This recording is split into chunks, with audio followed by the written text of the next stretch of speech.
পাহাড়ে চলমান পরিস্থিতিতে নিরাপত্তার কথা বিবেচনা করে আগামী ৩১ অক্টোবর পর্যন্ত পর্যটকদের খাগড়াছড়িতে ভ্রমণে নিরুৎসাহিত করেছে প্রশাসন। রোববার বিকেলে খাগড়াছড়ি জেলা প্রশাসন থেকে এ সংক্রান্ত বিজ্ঞাপন জারি করা হয়েছে। জেলা প্রশাসন মোহাম্মদ শহীদুজ্জামান জানান, খাগড়াছড়িতে সম্প্রতি বেশ কয়েকটি বড় ধরনের অপ্রীতিকর ঘটনা ঘটেছে, তাই সার্বিক পরিস্থিতি বিবেচনায় নিয়ে আগামী ৩১ অক্টোবর পর্যন্ত পর্যটন কেন্দ্রগুলোতে পর্যটকদের ভ্রমণ না করতে অনুরোধ করা হয়েছে।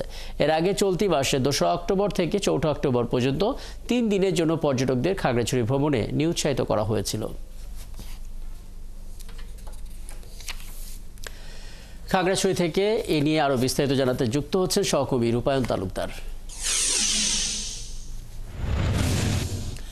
রূপায়ণ, আমরা বলছি পাহাড়ে চলমান পরিস্থিতিতে আগামী ৩১ অক্টোবর পর্যন্ত পর্যটকদের খাগড়াছড়িতে ভ্রমণে নিরুৎসাহিত করেছে প্রশাসন। এর আগেও আপনার সঙ্গে কথা হচ্ছিল, একটু বলবেন আসলে পর্যটন ব্যবসায়ী যারা পর্যটন সংশ্লিষ্ট খাত নিয়ে যারা কাজ করেন তারা আসলে কি প্রতিক্রিয়া দিচ্ছেন, পর্যটক যারা এই জায়গা থেকে ঘুরে গেছেন কিংবা এখনো রয়ে গেছেন তারাই বা কি বলছেন, নিরাপত্তা নিয়ে প্রশাসনের কি পদক্ষেপ চোখে পড়ছে আপনার?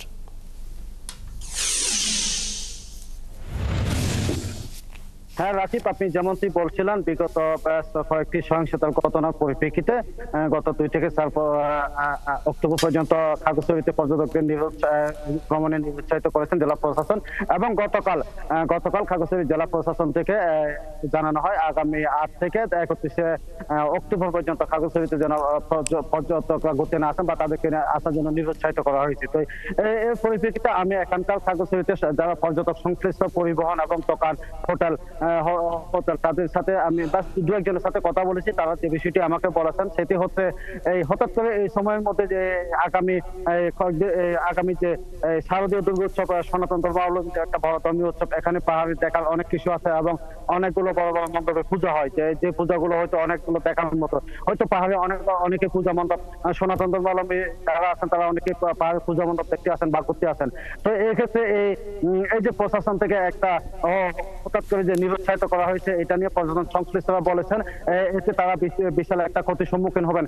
আর আপনি জানেন এই খাগড়াছড়ি রাঙামাটি সাজেক যেতে হলে খাগড়াছড়ি হয়ে যেতে হয়।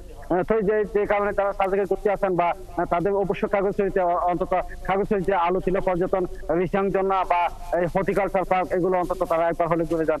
তো সব মিলিয়ে পর্যটন খাত সংশ্লিষ্ট যারা আছে তারা বলেছেন এটি একটি ক্ষতির সম্মুখীন হবে। আর এই মুহূর্তে খাগড়াছড়িতে আমি গতকালকে দেখেছি কোনো এই ধরনের কোনো বাইরের কোনো পর্যটক নেই, পর্যটন কেন্দ্রগুলো অনেকটা শুনশান নীরবতা। রাকিব, আরেকটা বিষয় যে এই পর্যটন সংশ্লিষ্ট খাত মানে এই সময়ের মধ্যে এই প্রশাসন যে পদক্ষেপ নিয়েছে পর্যটন সংশ্লিষ্টরা তারা বিশাল একটা ক্ষতির সম্মুখীন হবেন বলে আমাকে জানিয়েছেন। রাকিব, অনেক ধন্যবাদ রূপায়ণ তালুকদার। আশা করি পরে আবারও কথা হবে। খাগড়াছড়ি থেকে আমাদের সঙ্গে যুক্ত হয়েছিলেন সহকর্মী রূপায়ণ তালুকদার।